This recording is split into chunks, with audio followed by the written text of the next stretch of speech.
From the PEP Radio Newsroom, these are the stories we are following at this hour.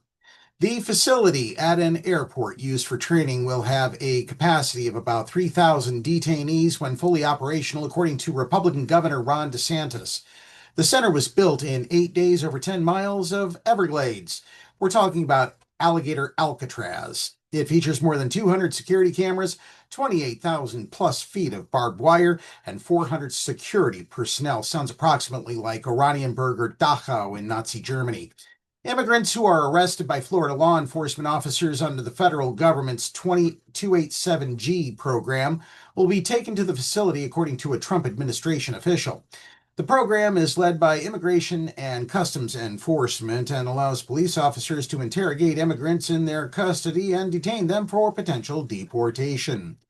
The facility is expected to be operating with 500 to 1,000 beds within days, according to the official, who is not authorized to speak publicly about the details of the detention facility. It is then supposed to be expanded in 500-bed increments until it has an estimated 5,000 beds by early July. Environmental groups and Native American tribes have protested against the center, contending it is a threat to the fragile Everglades system, would be cruel to detainees because of heat and mosquitoes, and is on land the tribes consider sacred. It is also located at a place prone to frequent heavy rains, which caused some flooding in the tents Tuesday during a visit by Pumpkin Fuhrer Trump to mark its opening.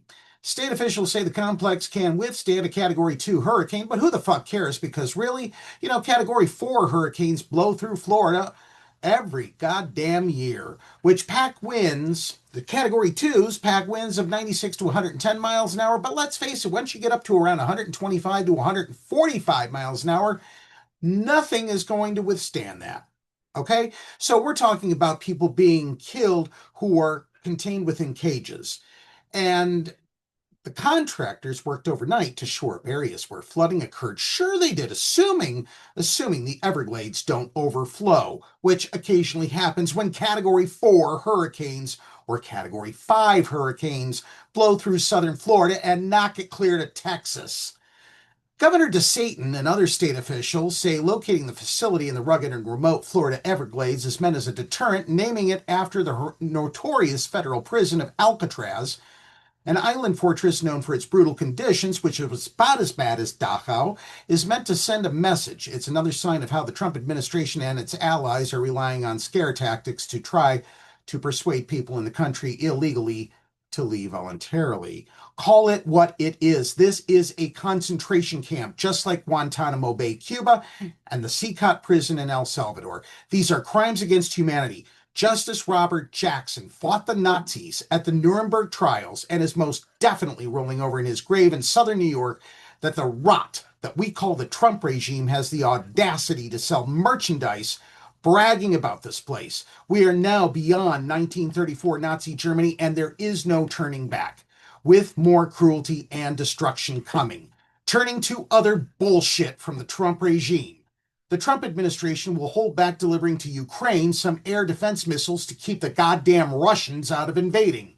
Precision-guided artillery and other weapons as part of its announced pause to some arms shipments amid U.S. concerns that its own stockpiles have declined too much. Well, maybe if we weren't too busy bombing Iran, we wouldn't have this problem, according to U.S. officials. The details on the weapons and some of the paused deliveries were confirmed by a U.S. official who was a total jackass and former national security official familiar with the matter. They both requested anonymity because if they don't, they're going to end up executed by the Trump regime. To discuss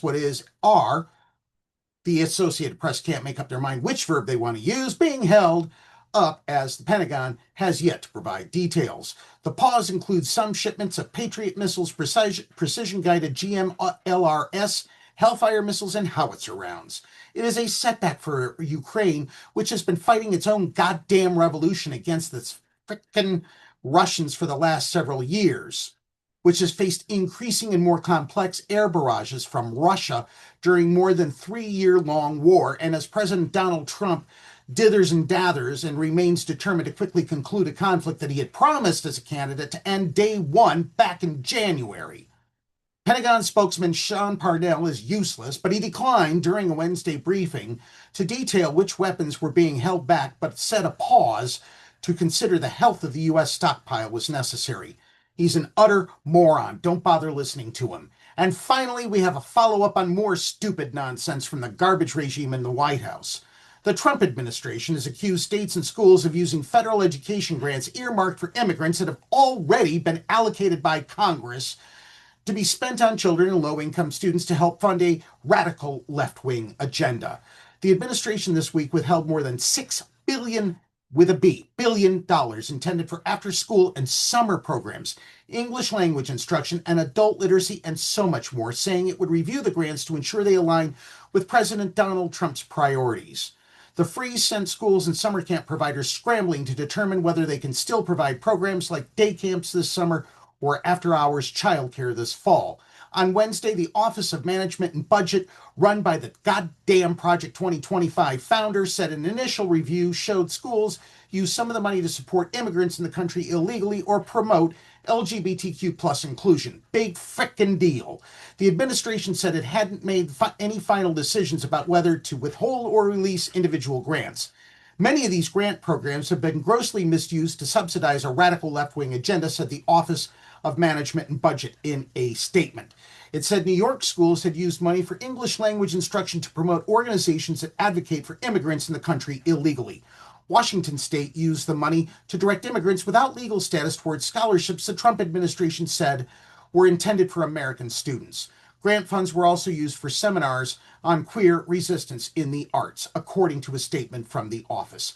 I've read about enough crap for 1 hour. If the news we share is upsetting, take a deep breath, call your nearest Republican, not Democrat, Republican U.S. representative, and just unleash the inner you. Let them know how horrible the big, ugly, beautiful Bill Act, or Bubba, really is.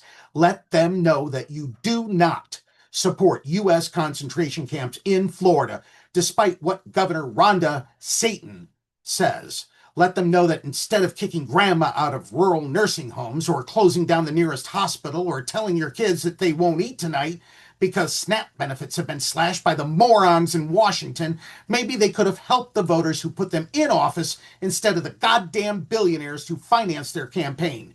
We are sick of the never-ending nonsense and bullshit coming from Washington. Up next is the goddamn Meadville area weather forecast here on PEP Radio.